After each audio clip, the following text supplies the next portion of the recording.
They said it was just a prank. But when Maya Brooks, a quiet black teen, found herself tied to a flagpole in front of her entire school, laughter echoed louder than mercy. Her white classmates called it discipline. The principal called it a misunderstanding. And the live stream hit 50,000 views in under an hour. But what no one knew was who she'd call the moment the rope cut her skin. A faint scream. The sound of phones recording. Sunlight burns. The concrete playground. As the story begins, the bell had barely rung when laughter tore through the courtyard of Ridgeway High. Under the glaring noon sun, Maya Brooks stood frozen, wrists bound with a rough rope against the school's flagpole. Her white t-shirt clung to her skin, her black skirt fluttering helplessly in the wind. "Smile for the camera," Amber sneered, her blonde ponytail gleaming like a crown. Ryan, the quarterback boyfriend, held up his phone, live streaming the scene. "Let's see how many likes a charity case can get." Students circled around, some whispering, most watching. "You think you belong here, huh?" Amber taunted. "Your scholarship doesn't make you one of us." Maya's throat tightened. "Let me go. This isn't funny." Ryan chuckled. "Oh, it's hilarious. You people always think rules don't apply to you." Phones recorded. Teachers stayed inside, and the world kept scrolling. 2 hours earlier, Maya had been sitting quietly in the library, headphones in, sketching in her notebook. Art was her escape. That's when Amber and Ryan had cornered her. "You walking home through our neighborhood again?" Amber said sweetly.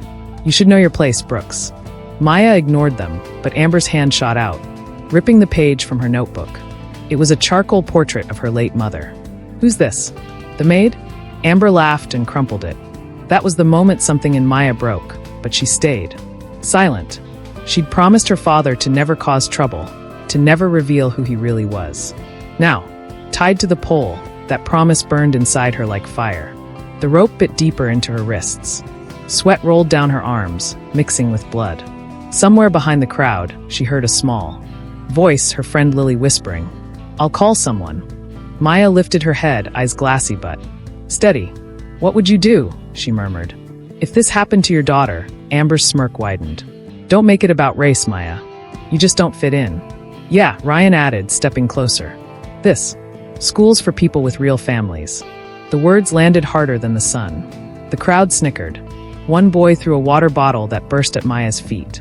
A teacher appeared at last, flustered. "Enough. Untie her right now." But Amber folded her arms. "Principal's orders. We're handling this hour." "Way."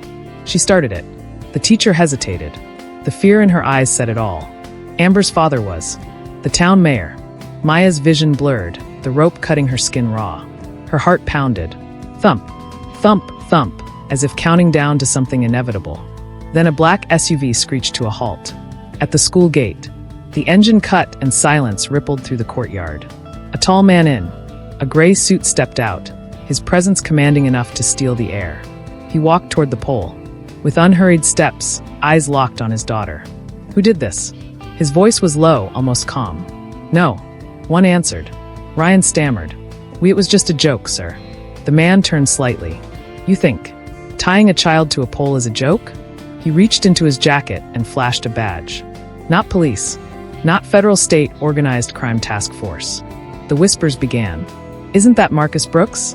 Ryan's phone slipped from his hand. Amber's face drained of color. Marcus Brooks, the former crime boss who turned state witness, now a government consultant, looked at his daughter's wrists, then back at the trembling teens. "Untie her," he said quietly. No one moved. So he did it himself, cutting the rope.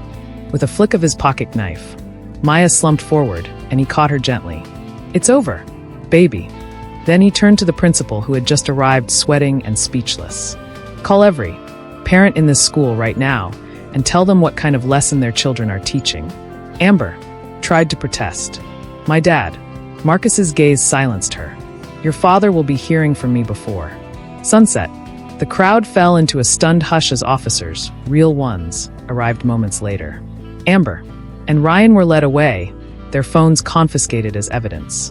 Maya stood beside her father, wrists bruised but head high. "Dad, don't hurt them." He looked at her, eyes softening. "I won't, but they'll learn the cost of humiliation the right way." The next morning, Ridgeway High suspended both teens indefinitely. The video went viral. Millions of views, thousands of comments, demanding justice.